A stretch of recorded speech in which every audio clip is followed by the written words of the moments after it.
I just came up here to introduce guest introducer, Aaron Morrow. Woo!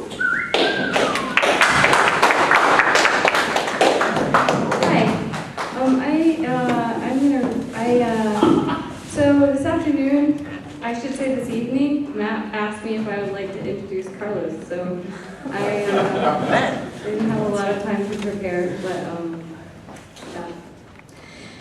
In a chat session earlier today about Carlos Soto-Román's writing, Jack Frost wrote, "I think Carlos' work is exceptional insofar as it's deeply political conceptual work, which is pretty rare. It doesn't sacrifice content to artifice. He rides the line between lyric and procedural work. Often addressing Pinochet's coup and dictatorship and the impact it has had on the lives and psyches of the people of his native country of Chile, his poetry never takes for granted the intimacy of the human experience. Even in more playful procedural poems such as How to Make a Decision or 10 Ways to Make a Better Decision, there endures an awareness of the vulnerability of personhood and a careful navigation of that vulnerability. For as he says in number 3 of 10 Ways, consider your emotions." In a more recent work, a collaboration with Frank Sherlock, No Formal Space for Intimacy, Carlos and Frank take up the questions of the following questions. What is our level of complicity? Will we admit we were here? Will we have an explanation? What will our qualifications be? A selection from such work entitled Dear Torturer, this is an auditory piece. There is something about the sound of my bones crushing that makes me feel closer to the truth. There is a certain kind of inspiration that only comes out of heartache and pain, a dislocated jaw maybe, some nails pulled out, some knocked out teeth scattered on the floor, or just isolated signs of the inevitable. A hanging body is nothing but a type of rhetoric. The language of violence has such obvious statements. The language of violence has such an overwhelming clarity. Please help me in welcoming Carlos Soto-Román.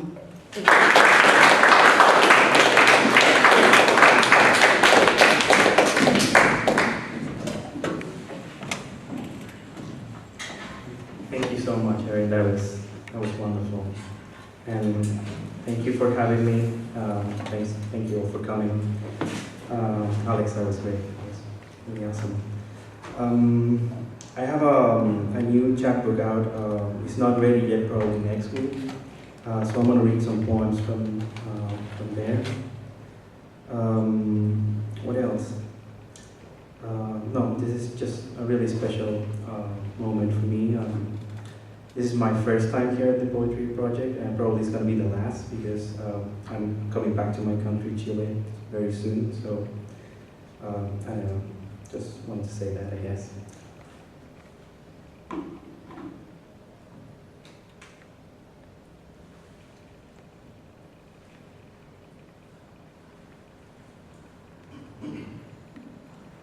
Explanation of purpose. This manual cannot teach anyone how to be a good interrogator. Its purpose is to provide guidelines for interrogation, and particularly the counterintelligence interrogation of resistant sources. There is nothing mysterious about interrogation. It consists of no more than obtaining needed information through responses to questions. Interrogation rests upon the knowledge of the subject matter and on certain broad principles that are not hard to understand.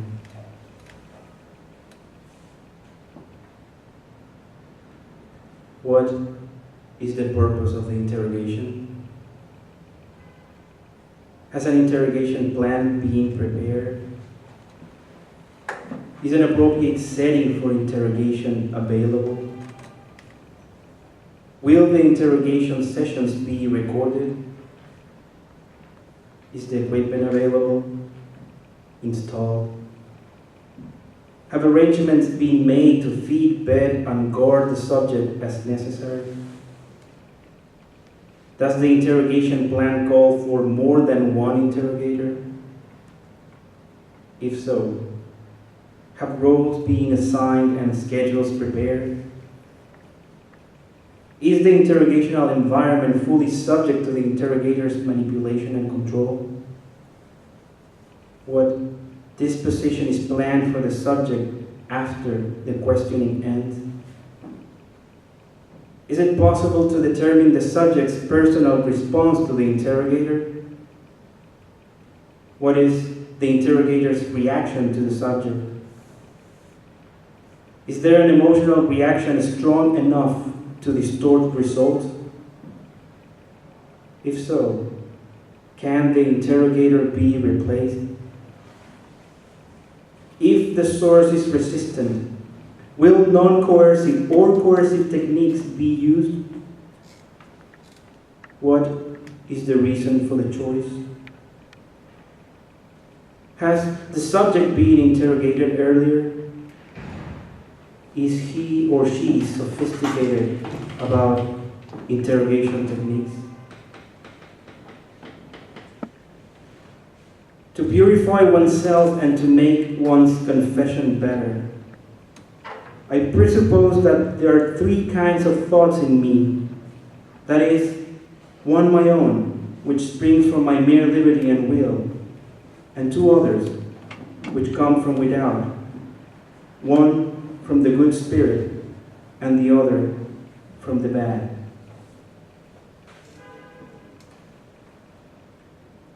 Alternative set of procedures.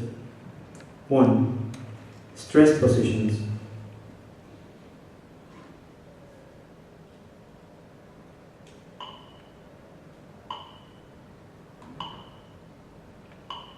The prisoner is forced to maintain painful physical positions such as forced standing and awkward sitting or suspension of the body from a chain or other implement for prolonged periods of time. Physical pain and suffering, long-lasting, permanent.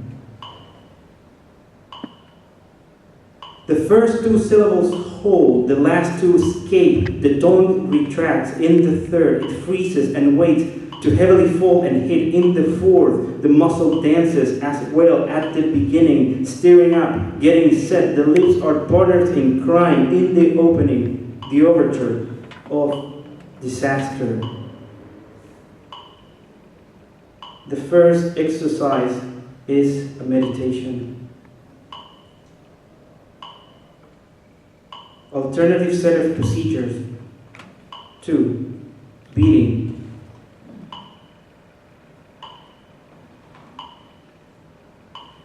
The prisoner is subjected to forceful physical contact, either directly or through an instrument. Physical pain and suffering. The absence of a bruise does not mean significant blunt trauma didn't occur. My heart beats fast. My muscles are tense. I feel dizzy. My muscles feel weak. I feel trembling and shaky. I picture future misfortunes. I can't get thoughts out of my mind. I have trouble remembering things. My face feels hot. I think the worst will happen. My arms and legs feel stiff. My throat feels dry. I avoid uncomfortable thoughts. My breathing is fast and shallow. I cannot control my brain. My palms feel clammy. I have butterflies in the stomach. The second exercise is a meditation on the sins. The first point is the statement of the sins. The second, to weigh the sins, looking at the foulness and the malice which any mortal sin committed has in it. The third, to look at who I am, lessening myself by examples. The fourth, to see all my bodily corruption and foulness. The fifth, to look at myself as a sore and ulcer from which have sprung so many sins and so many iniquities and so very vile poison.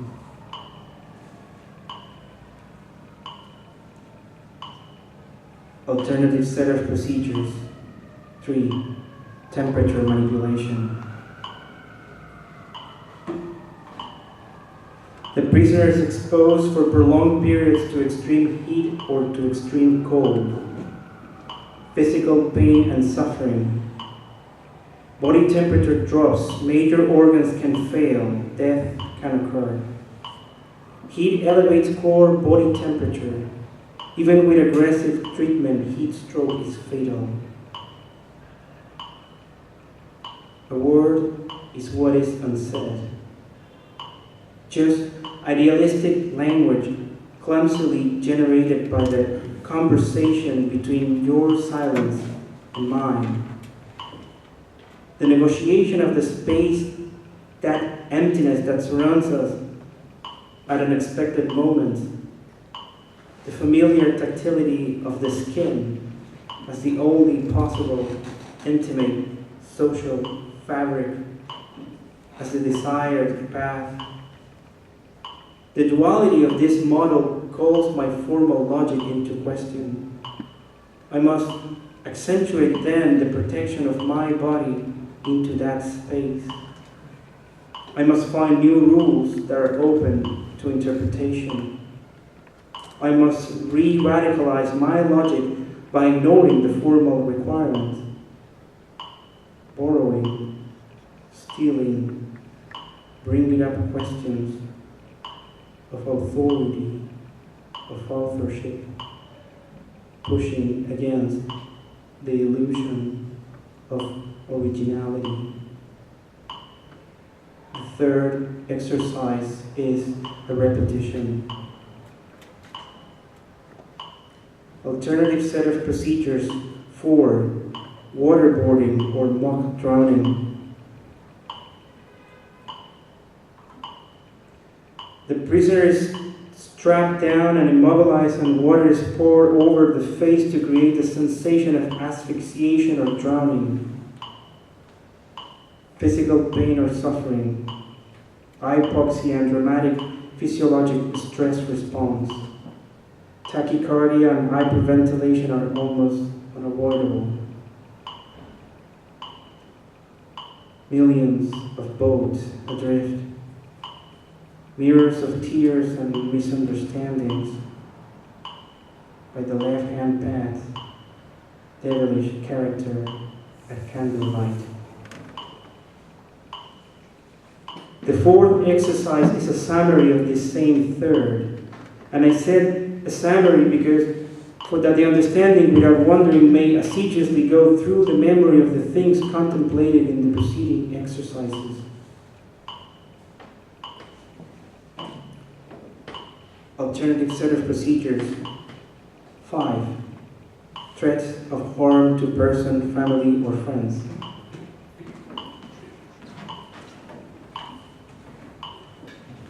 The prisoner is threatened with harm against himself or against family or friends if he fails to cooperate with interrogators. Mental pain and suffering, long-lasting psychological impact. Asked about the name of her father and mother, she replied that her father's name was Jack and her mother's Isabel. Asked how old she was, she replied she thought 19. Asked how she could see the light of which she spoke, since it was at the side, she made no reply and went on to other things. Asked whether when the boys showed her her king there was no light, she answered, pass on to the next question. Asked if she saw no angel about the king, she answered, spare me that, continue. Asked what revelations and apparitions the king had, she answered, I will not tell you. The fifth exercise is a meditation on hell. Alternative set of procedures. 6. Sleep deprivation.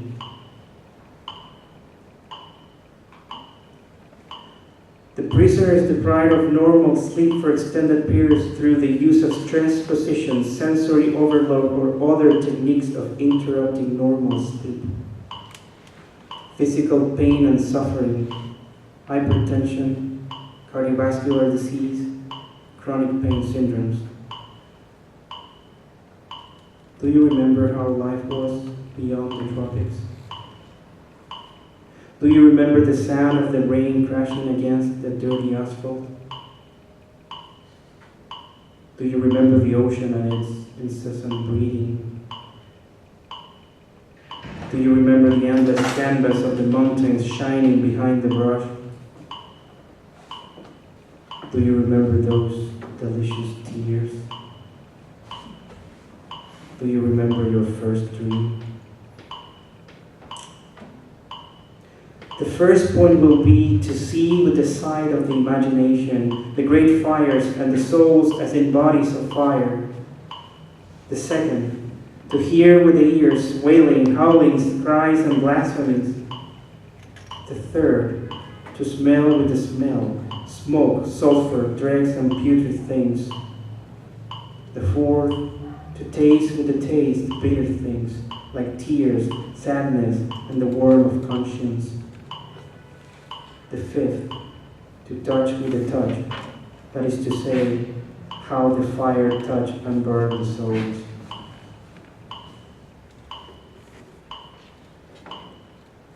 Alternative set of procedures. 7. Sensory bombardment, noise and light.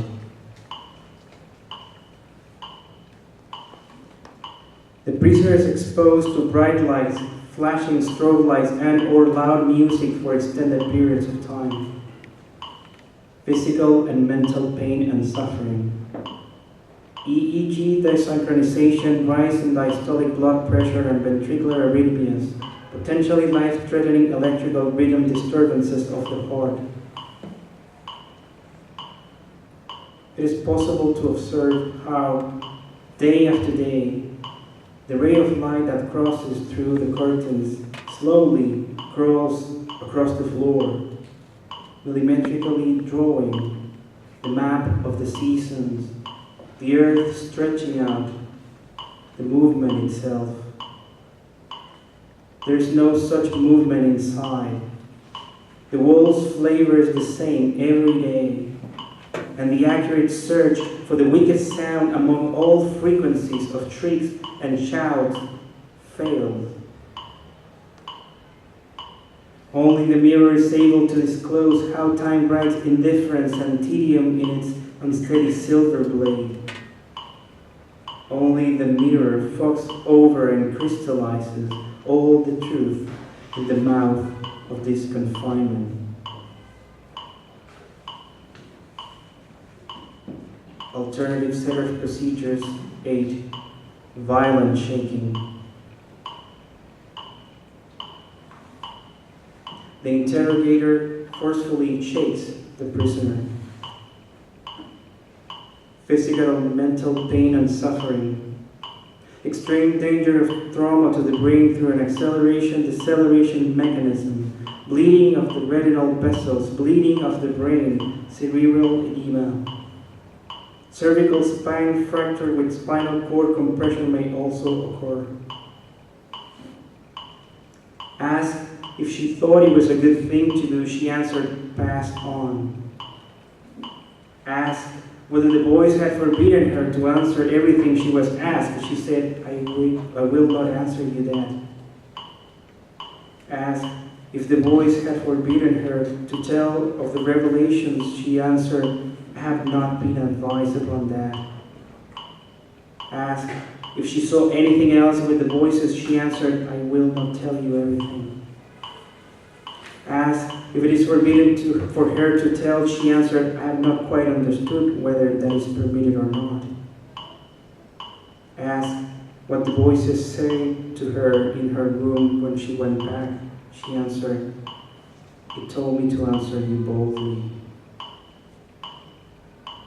Outside the word is the antidote, although in fact word and silence are the walls of the void, something like the limit of bewilderment. Alternative set of procedures. 9.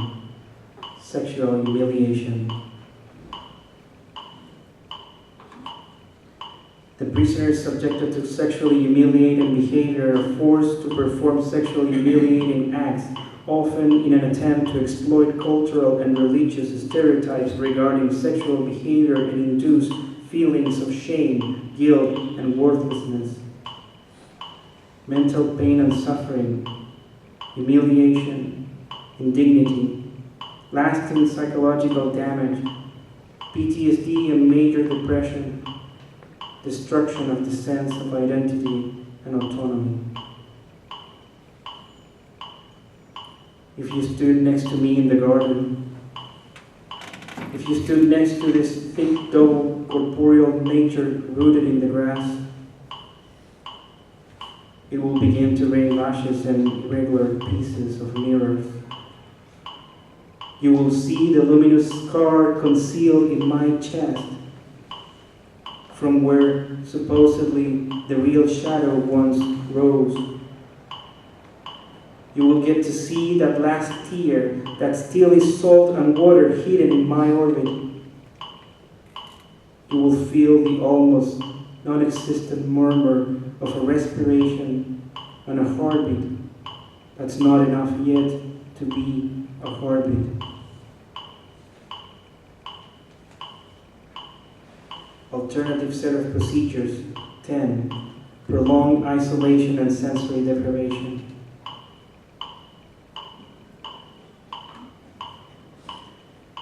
The prisoner is denied contact with other human beings, including segregation from other prisoners for prolonged periods of time. Mental pain or suffering, complete dependency, severe anxiety, hallucinations, inability to think or concentrate, anxiety, somatic complaints, temporal and spatial disorientation, deficiencies in task performance, loss of motor coordination. The way we were made. The reel of the leaves is the sad stretch of the incident. The trace of the lines of the hand. The evident circulation of the venom. The torrent. The journey. The microsome of flight. The communication between adjacent vessels, the heartbeat, the incessant roar of the pulse of the existence, the cycle, the routine, the way we were made. Love Poem by Raúl Zurita.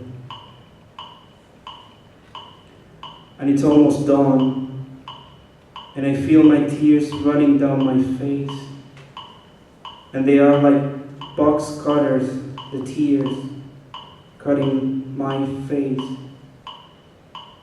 I hurt myself and I bleed, and my blood is spread all around, as if I was being slaughtered. Above all things, in all things, and I can't, and I have no heart, I have no strength, I have no courage.